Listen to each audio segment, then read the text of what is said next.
Hey guys, this is Malobi and you are listening to the Pan-African Traders Podcast.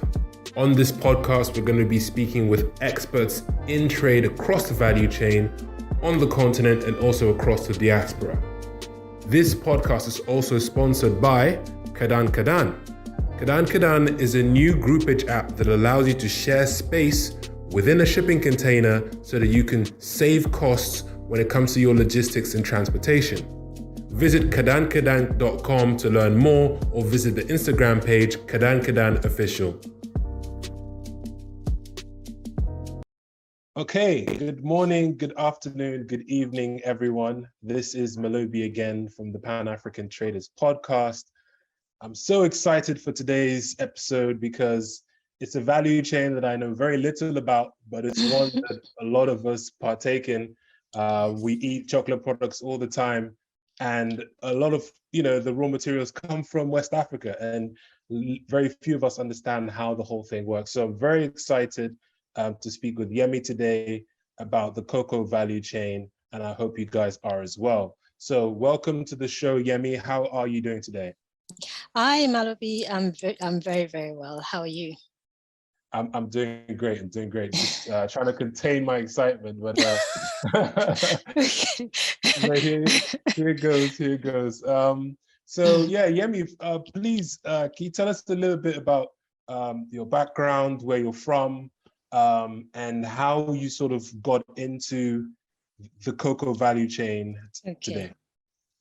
Okay, so I'm Yemi Lawal. I am from Nigeria. Lived most of my life, no, I should take that back. Grew up in Lagos, schooled in and out of Lagos. And I went to school in Oyo State, but my parents are originally from Ogun State in Nigeria. So really most of my life in West Africa. And then after my graduation from University of Lagos here, I traveled abroad. So I spent a few years working outside the country, and somehow I still can't explain it. Somehow about 10 years ago, I decided to come back. And it's been a bit of a journey since. I didn't come back straight into agriculture. My background is actually nothing to do with agriculture. I think the only thing up till about 6-7 years ago I knew about agriculture was the bit that I did in secondary school. And that wasn't a lot. So I worked for an international company that was setting up across Africa, and my background is really strategy and marketing. So I did that when I first came back, and then I decided that let's do some other things whilst I was working. So I thought, agriculture is one of those things that we feel that we all need. I mean, the fact of life is nobody can survive without food. And as I looked into agriculture, because I was still working, I felt I couldn't go into something like vegetables. I tell my vegetable farmer friends that vegetables are like babies. They really do need looking at morning, afternoon, night. So I decided to go into something like cocoa, with the notion that cocoa was easy. But that's the first, I won't say lie, but untrue, not entirely accurate, I discovered. So I decided to start with cocoa. I had a couple of friends that knew again a bit about the cocoa production side of things, and they sort of guided me. We bought the farm, we planted, we did all of that. And then as things evolved, I then realized actually that cocoa farming doesn't make you rich unless you have a huge plantation, and we'll get into that a bit later on. But I realized that on a small scale farming, cocoa farming doesn't really make you rich. But I then started to study the value chain, and by this time I had left employment, and I decided to put a lot more focus into this. Went for an agribusiness program in LBS. Again, just to understand that entire dynamics from the business side of things a lot more. And from there, I decided that actually there's some disparity between cocoa as a product and chocolate as a consumable. There's a huge differential. And I felt I had to change the narrative for the farmers, for our country. And I decided that why not add value? So that's how I ended up here. Actually, at the time when I started, I didn't realize that there were other chocolate makers in Nigeria. It was later on that I then discovered, and actually really excited to discover other chocolate makers in Nigeria, and now there are even more. But yes, that's how I ended up getting from sort of a corporate environment to a farmer chocolate maker. Yes. Sorry, that's a really great story, and it raises a lot of interesting questions. And you said a lot of interesting things, which I'd like to talk on. So the first one that actually just kind of stands out to me was the fact that you said, growing cocoa on a small scale farm is it doesn't really make you rich. It's something you touched on, which is something that I've heard through the grapevine before. So can you expand on that? Are you saying that did you try to get into exporting? Like, what exactly were you doing when you had that small cocoa farm? Were you just selling it locally to like traders and stuff like that? Actually, no, because I actually grew my cocoa from the base up, and it took 3 years. So there are two stories here. One is the disaster of the farm, but I then learned and did something different later. But also addressing your question directly. Cocoa farmers have very little control as to how much they sell their cocoa beans. So the value chain is a bit complex. It's not very transparent. But at the farm gates, a lot of smallholder farmers have maybe 1 acre, 2, 3, maybe an hectare. I think in fact, when people have 5 hectares, sometimes they have a plantation, and it's not really so. You need huge land. But a lot of cocoa farmers are smallholder farmers. Now, when you buy a kilo of and yield, okay, theoretical yield in Nigeria, they say is about 300 kilograms per hectare. So you can imagine if you have like an hectare, let's start with an hectare, you're earning 300, you're getting 300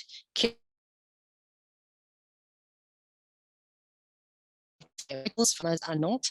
Why? Because they're not really following good agricultural practices. They're not really taking care of the farm, pests and all that, because they can't afford to. So the cocoa farm is actually just left to his own devices. You get whatever you get and you sell. At the farm gate, you are selling at, in the American market is about 2,000 per ton.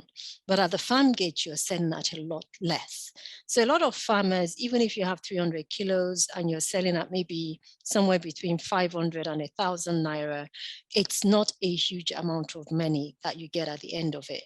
And that's why you see across Africa, a lot of farmers are employing child labor and all that to reduce their costs, especially people that have slightly bigger farms, because you do all of those things to reduce your costs. It's not a practice that I support, it's not a practice that we follow. But this is one of the things that I found. Now, my farm wasn't huge. When I started doing the numbers, I thought if I sell what's on this farm, if I have a good output, a good yield, I would at best get about $5,000 in a year.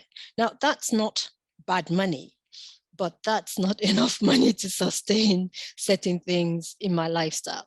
So that's where so it wasn't like I started selling.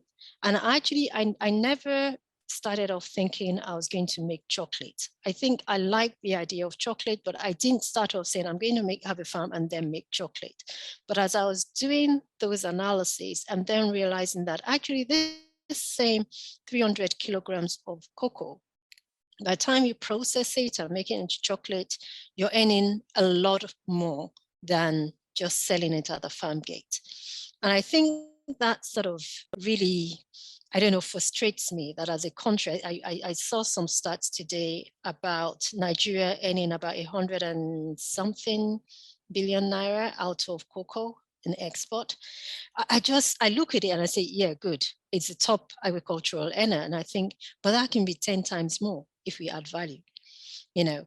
So for me, it's like, because there are so many levels in the chain before you get to the $2,000 that it's sold on the international commodities market, the small farm holder, the farmer, doesn't get anywhere as near as that. And the aggregators, all of them, are squeezing down the prices so that they too can get their own margins, which means that actually in the farming community that I am in, a lot of farmers are giving up their cocoa farms. They're actually cutting down some of the trees and plants and doing vegetables. You know, with vegetables, you can get your 1,000 naira every day, and you know that you can feed your family every day, as opposed to wait for the cocoa harvesting season, and then you get this money that you don't really have control over. So that's the challenge that we face. But it was like, we started the farm and then we sort of thought, how much can we earn out of it? Wrong approach. For anybody thinking about going into farming, wrong approach. Do the maths, do the analysis before you actually get to that point. So we realized that actually this isn't going to work. How do we make money out of this sector? Because we know that it's a viable sector. You see everyone eating chocolate, you know the price of chocolate, so you know it's a viable sector. But selling as cocoa beans, which we never really went on to do, we realized wasn't going to make us the sort of returns that we were looking to earn. Wow, that's really interesting, and a lot of learning points there. So, you know, people that are listening, definitely do the numbers before you start planting. But I do think that agriculture or agribusiness has that appeal where it's like, get excited, and you know, you just want to start and grow your farm and all that kind of stuff. So I understand why a lot of people do that kind of thing. But yeah, that's a key takeaway. But regarding the fact that, you know, the farmers are getting squeezed and, you know, they're not making that much money, from your kind of experience, what do you think could be done to make sure that farmers get more out of it? I mean, I know that the cooperative model exists for different types of crops. I know some countries, they subsidize their farmers. I don't know if we've had any kind of conversations about how farmers could be helped, or how they can make more money at the farm level. I think there are multiple things that can be done. I mentioned that a lot of farmers, because of this low income, don't actually take care of their farms. So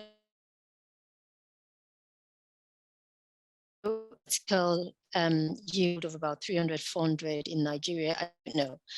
I haven't seen that in the farming community that I am in, but that's affected by you're not really putting the right inputs, whether it's the pesticides, whether it's the organic fertilizers, or whatever you need to do to boost your yield. So your yield is down.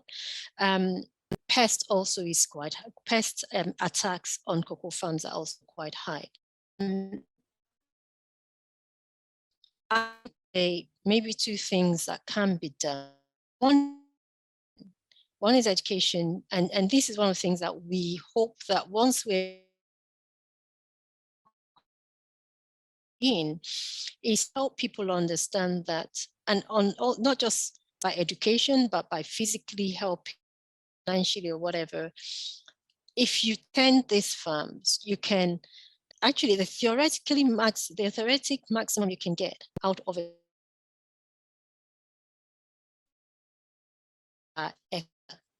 I'm not sure. I mean, I've met people maybe in Ghana who say they're doing those numbers, but it just tells you put the right effort into your farm, you'll get more.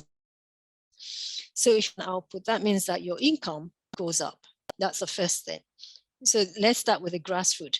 What do I do with this farm to get the best yield possible? The second thing is that in Ghana, in Cote d'Ivoire, they talk about a living income.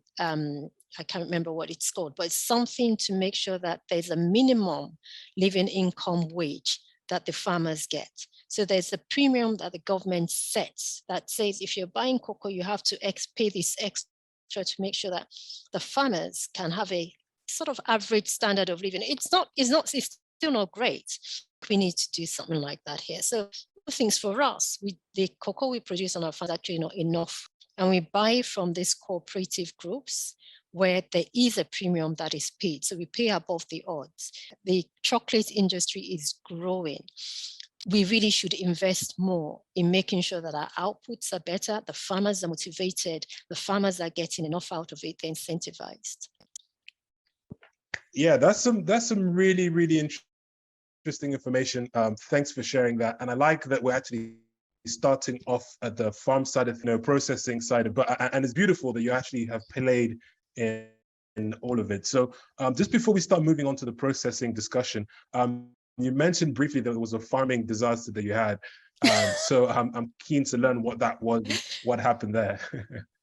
Okay, so I mean, I'm being open here, and I'm not ashamed of it because I actually learned. So I started my farm, and the idea, okay, now one of the things that I discovered, I'll fast forward and then come back. I did this agribusiness management course at some point, and I realized that I'm not alone in that approach. You know, people get excited about agric, and it's like, oh, I just buy land and then I go and do, so, and then 3 months later or 6 months later, a pester, I'm, happy taking my money to the bank. But it doesn't work like that. The very first thing that anybody needs to do, even before you do the numbers, is make sure that your soil is right for the crop that you want to plant. Now, that is like why wouldn't you do that? But I gave my excuses at the beginning. Yes, I did agric in school, but very little of it stuck with me. So I think part of the mistake that I made was a village that I bought the land in was called, I'll say in Yoruba and then interpret, it's called Abule Cocoa, which means the cocoa village. There is history of cocoa in this village. There are so many cocoa trees. I think what I didn't realize that particular patch of soil, the hectares of land that I bought, I don't know whether there was something wrong with it or it had just been overused or whatever. So my first disaster was I didn't do a soil test. Second disaster was that again, with the lack of knowledge, I didn't realize that particular plot didn't have a good water source. So I was told there's a water source, there's a river not too far away. The river was far. We intended to do a borehole, but we couldn't hit water. So now cocoa needs a lot of water. And that just, it was just really hard to, especially, the young seedlings of cocoa, they really need they need shelter, they need water. So to my excuse about vegetables needing being babies, cocoa actually can be like babies sometimes because they really do not like harsh weather. They like to have the right soil, the right environment, the right temperature. So with those two, we actually lost, within the first couple of years, we actually lost about 50% of the crops that we planted. Now, about a year after that, with realizing what we had done wrong, and also because I wanted to expand my footprint of production, I actually bought another piece of land. But before I did that, I corrected all those things that I hadn't done before. So I did the soil test to make sure that the soil was good for what we wanted to grow. We did some surveys to make sure that we really can hit water where we are. And that second piece of land is actually doing so much better compared to the first one that we had. But sometimes you learn lessons, and the good thing was I didn't invest in a huge way. At least I always thought, let's try this out. So it was a small investment, small-ish investment, and I learned the hard way, but then I have corrected that. So there are a few things that if you're going into farming, agricultural production, and don't rely on internet numbers, for heaven's sake. They are not true. If the internet tells you that you're going to have a yield of 500, tons per hectare, whatever, 90% of these things are written by people who have never stepped on a farm. Do your research properly. Go to research institutes, speak to farmers, go down to the grassroots, do that research, do soil test. do spend a bit of money upfront to save you, a loss of your investment somewhere down the line. Well said, well said. You heard it from someone that's actually been there and made the mistakes. Yeah, so just do your research, make sure you don't just rely on the internet information before you get into it. But you actually touched on the Research Institute. So I know that the cocoa, they have a research institute, and I think they have some sort of association. Can you speak a little bit about that? How helpful were they, and what kind of value did they add, if they added any at all? Okay, so we didn't actually speak to the Cocoa Research Institute to start with. They're somewhere in Ibadan, but we have subsequently engaged with them. So again, this is all part of that, the original mistakes. We didn't engage with them. We actually engaged with somebody that is, it doesn't work for the Research Institute, but is close to the Research Institute. So that's where we got our original seedlings from. We expected that he would give us a lot more advice. This is what you do after 3 months, after 6 months, but we didn't get that advice. So subsequently, we have spoken to the Research Institute. Actually, we've spoken to 2 sets of people. First is the Ministry of Agric in Ogun State, which is where our farm is. And they actually sent some of their experts to our farm to look at it, and then to say, because this is when we were like, what's happening? Why is this not? Why we not? Why are the cocoa trees not growing? Why are they dying? So they came to the farm, they looked at the land, and then subsequently they've also given us some supplies in terms of input and fertilizer for the soil.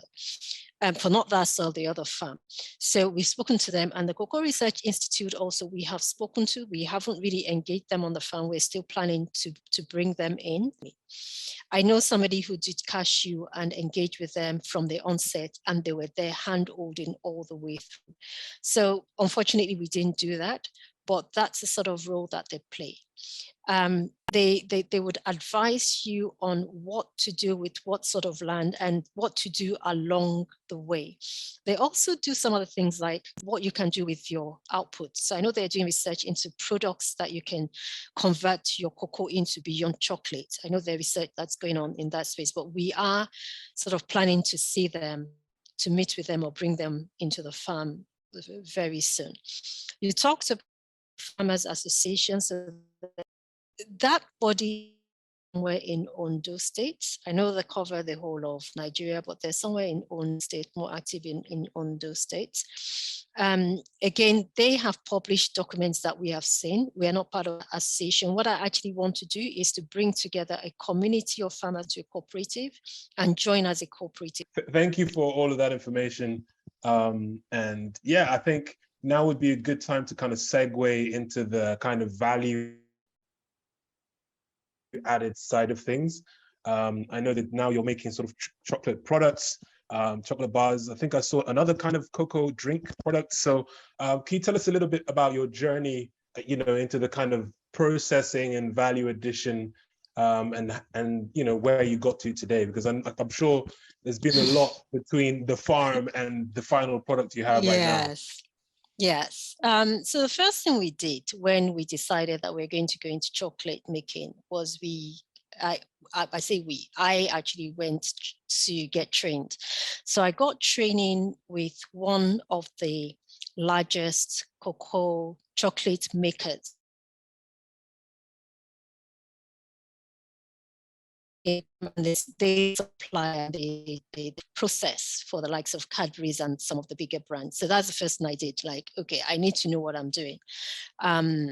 So I did that training, and then funny enough, that training was possibly 2-3 years before I actually started, because I just heard multiple voices in my head, not just in my head from people. And I want to do chocolate. And I go, oh, Nigerians don't eat chocolate.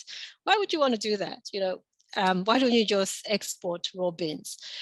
And I thought, oh, maybe I should do something else. But I think one day I was traveling back from somewhere, and I walked through duty free And I saw the number of Nigerians buying chocolates to bring back to Nigeria. Like, this is so not true. Nigerians do eat chocolate.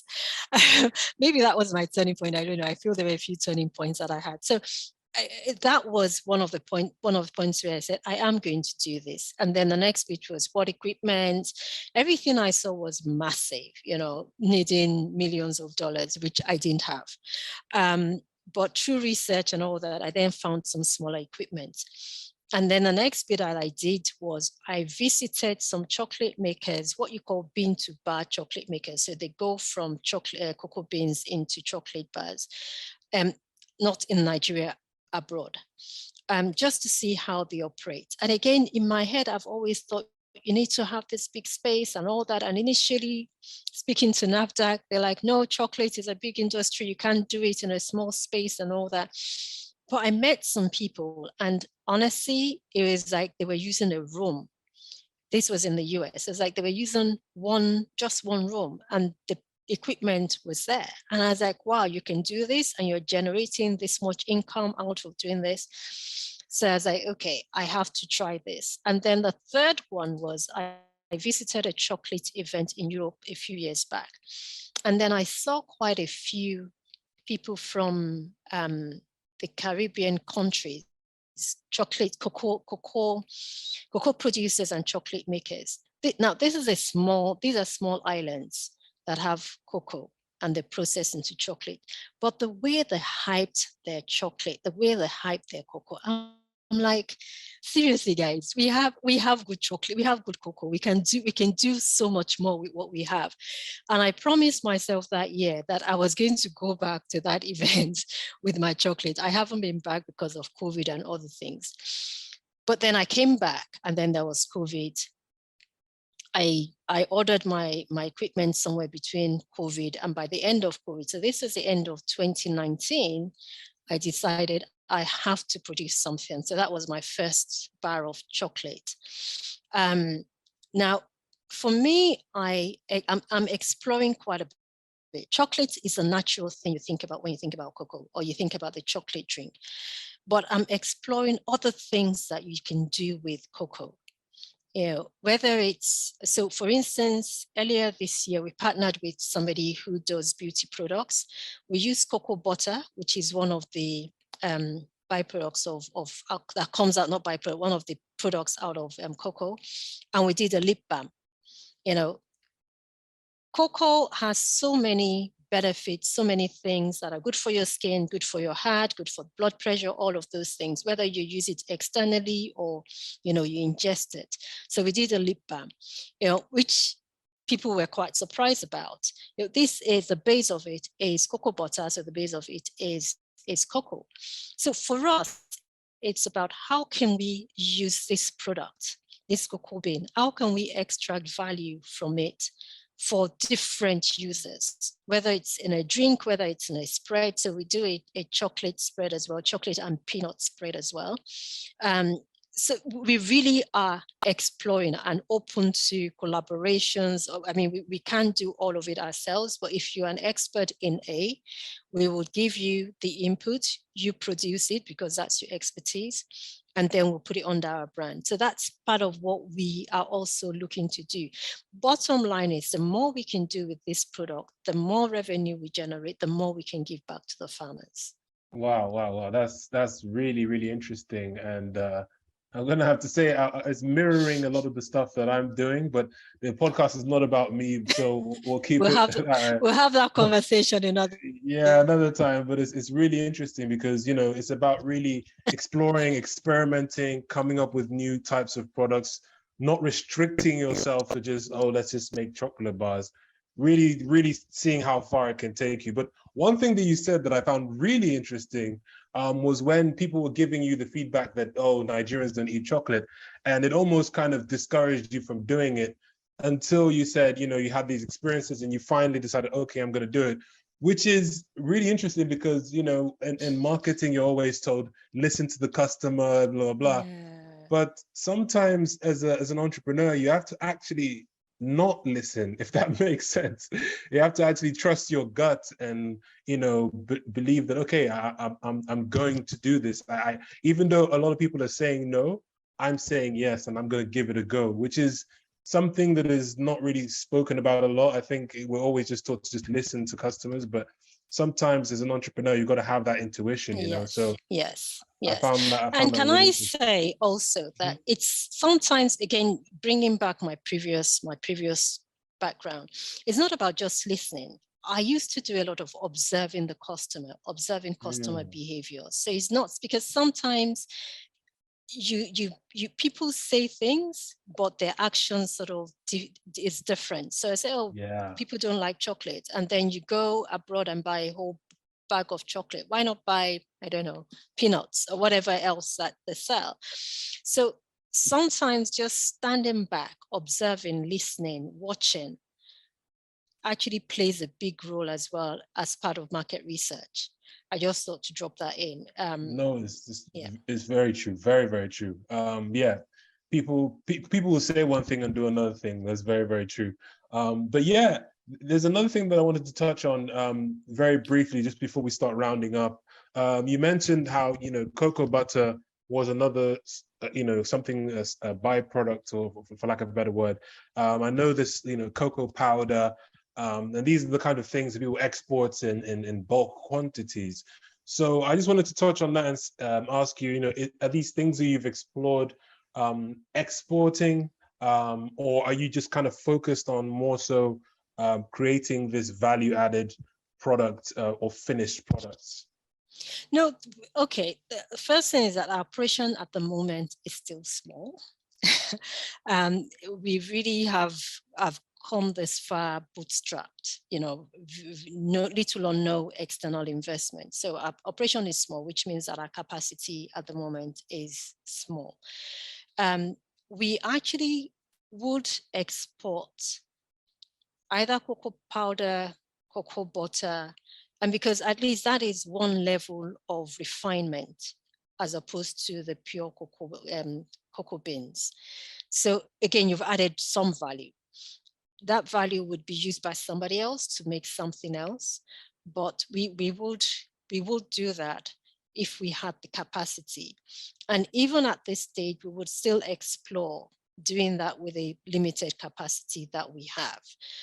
So it's not necessarily about just the end product, but one thing that we currently, and please don't hold me to it if in 2 years' time you see me exporting cocoa beans, but one thing that we really want to avoid doing is to export cocoa beans as pure cocoa beans with zero value addition. I think any level of value addition is better than none at all. Fantastic. Well said. Well said. Just a couple more questions to squeeze in before we round things up. You mentioned how you went to different sort of factories and you went to see how people are doing on smaller scales and etc.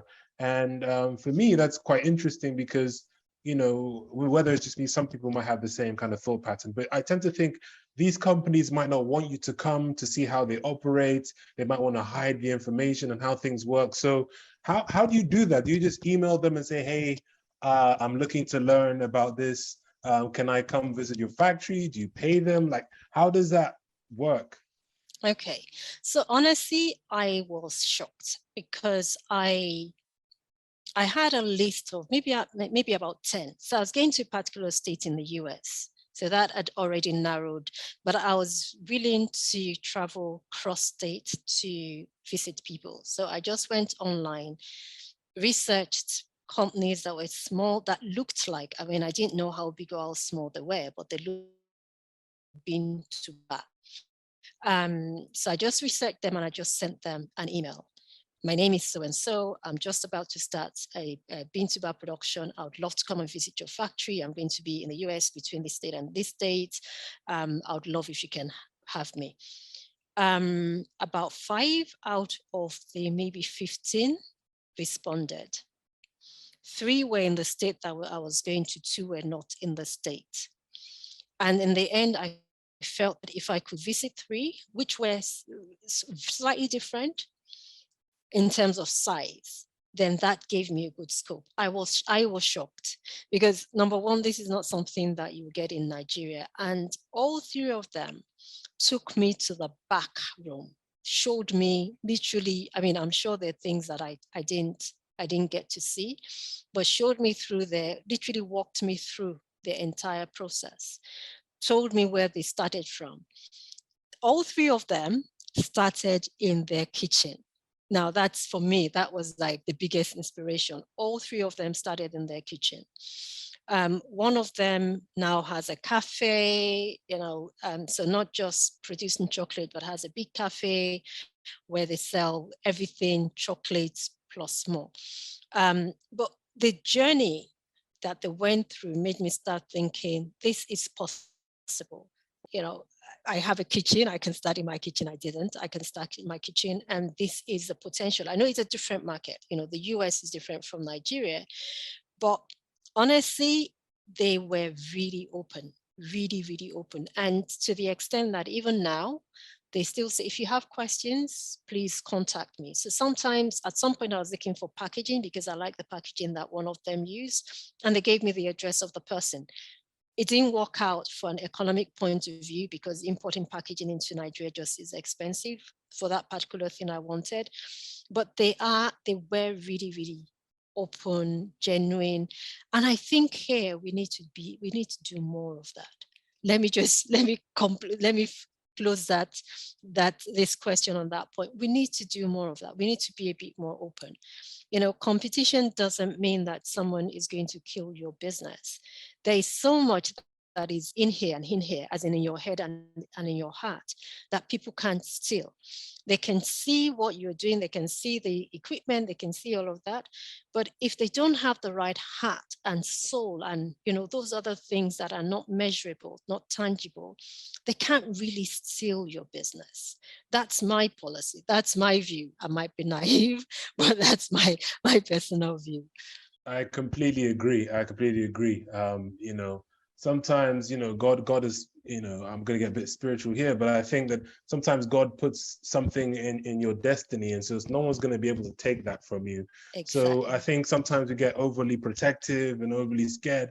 But if you know this is what you're supposed to do and you put in the effort to put in the work, yes, to be honest, you wouldn't be as worried about the competition. You just be focused on what you're trying to do. Yeah. So I agree. In Nigeria, we need to have more of that spirit of just openness, sharing knowledge, because at the end of the day, if you're winning, I'm winning, more people are employed, exactly, the economy does better. Yeah. So at a certain point, it's even I'm benefiting from you doing well. So it's it's a great point.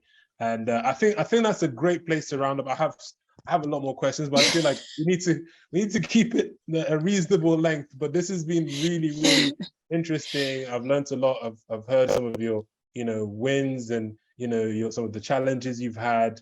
Sorry, I think were you going to say something? I feel like I was going to say something, and I realized that in all of the talk that I've said, I haven't actually mentioned my brand.